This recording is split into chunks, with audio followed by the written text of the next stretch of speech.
Hi, my name's Ronan and you join us here at Heathrow Terminal 5 for a flight over to Dubai. My name's Alex, who's joining us aboard this British Airways Airbus A380 in their World Traveller Plus cabin. So welcome to the home of British Airways, Heathrow Terminal 5. We are quite lucky, we are gold card holders at the moment, so we did get to check in at the BA first class area, and my mum certainly was quite happy about that.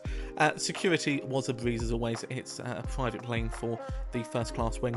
Breakfast was on offer in the lounge. It was really busy this morning, and we had already sort of had some nibbles at the hotel, so we didn't indulge too much. And here we are off to Terminal 5C. It's a short train ride from the A gates, and here we are, the A380 Golf X-Ray Lima Echo Juliet, 10 years old on the BA fleet. And when we do commence boarding, this will be done strictly by group number. So please take a few moments to familiarise yourself with your group number, which is printed on the front of your boarding card. At this present time, we'd like to invite anyone traveling. As British Airways Gold, we did get to go through with Group 1 at this boarding gate, although there still was a queue for boarding, but that did mean we were on the aircraft well before everyone else, so we could get settled in our World Traveller Plus seats. Even once we got onto the jetty, there was a rather long walk, which there always is for a lot of the gates on Terminal 5C. They sort of spread out, sort of spider out as such. And here we are, off to the upper deck to our World Traveller Plus cabin. They always tease you with a walkthrough club though on the 380, but this one isn't that of much of a wow factor. It's the old club on the 380. And here we are at the World Traveller Plus cabin. It is laid out in a 2-3-2 configuration, and we're going to talk more about that configuration later on in the video.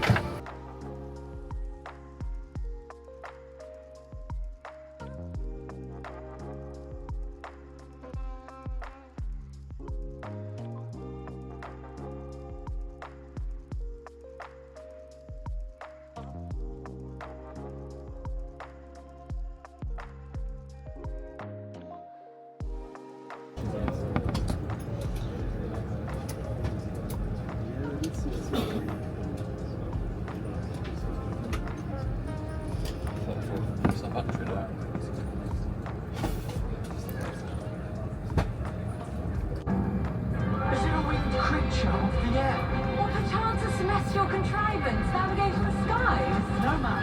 That's a British Airways A380.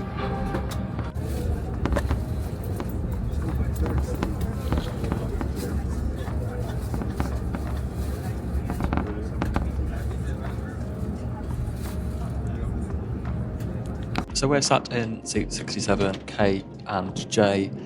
It's the last row of the World Traveller Plus cabin, just next to the toilet. But the benefit of this seat is you've got no one behind you, so you can recline like this. Nice adjustable headrest. I'll pop that back up like so. I think for a day flight that's about 8 hours long, this is probably perfectly acceptable. I think at night, if you can sleep on planes normally, this would be fine. If you're me and it's a night flight, then I couldn't do it. So the World Traveller Plus cabin on the freight is located on the upper deck. It's in a 2-3-2 configuration, which is quite handy, and I definitely would pick a window seat. Number one, you can look out the window, and number two, you've got these big storage cubby hole things as well, which you can store personal belongings in addition to the storage you have under your seat as well. So plenty of storage options. Just to show you the IFE, it is it's a Thales IFE, which is definitely showing its age. It's a bit clunky. It's the same system we had on the flight back from Japan in first. Yeah, we're not fans of the IFE. Ronan's IFE doesn't work at all, so they're just resetting it, so hopefully that will be working for him shortly. What else can I point out? You've got 2 standard USB sockets. I wonder at some point if they'll replace one of them with a is it micro USB, the smaller one. You've got your controls down here, as well as a place to put in the headphones that are provided, and then down here you've got, I don't know what the yellow, white and red, some sort of audio things I guess, don't know what that's for, and then a international plug socket. Then of course a footrest as well, which has to be up for taking for landing. I didn't know that, but there we go. And then I think I've showed you that, but a decent enough sized seat back pocket. Just to show you the table extension. I've not got this out yet, so bear with me. Oh, there we go. Got some assistance.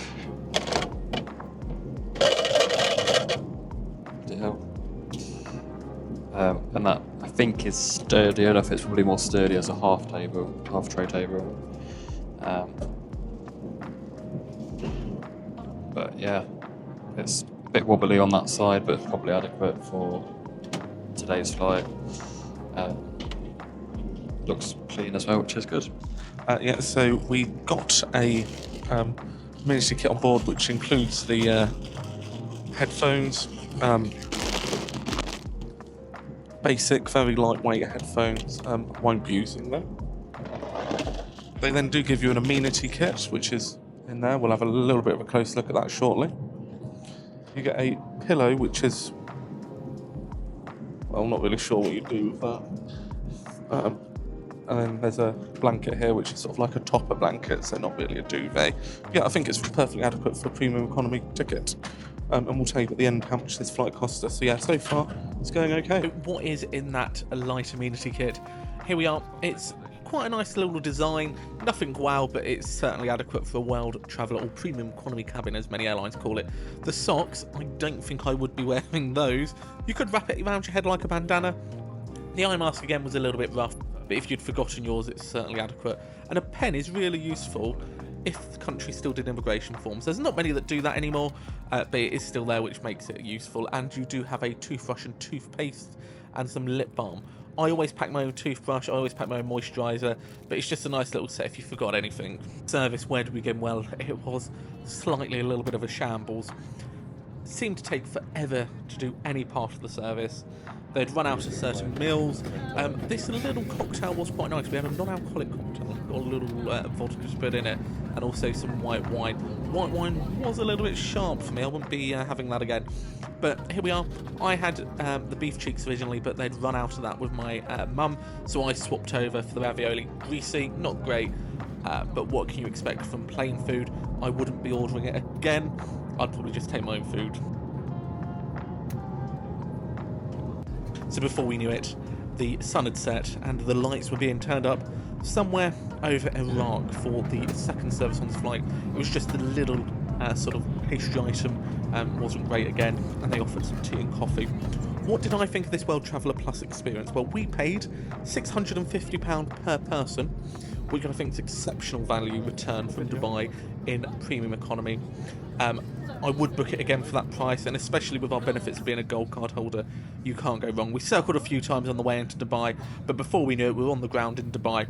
Let's go over to Alex and see what he thought of the experience in the World Traveller Plus cabin. For the price you paid for both flights, I feel like the service we received was good.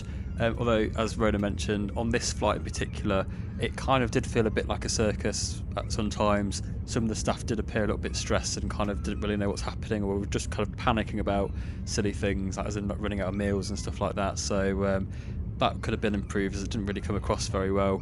But if you are on this aircraft in Premium Economy or World Traveller Plus, I'd recommend sitting either at the far back, so you can basically recline without anyone behind you, although you do have the toilets there if you're on kind of our side, which is quite annoying if there's a queue because people kind of lean on the seat, or alternatively try and pick a row towards the front, which will offer extra leg room, although you may be sat next to a screaming baby through the flight, so just something to bear in mind.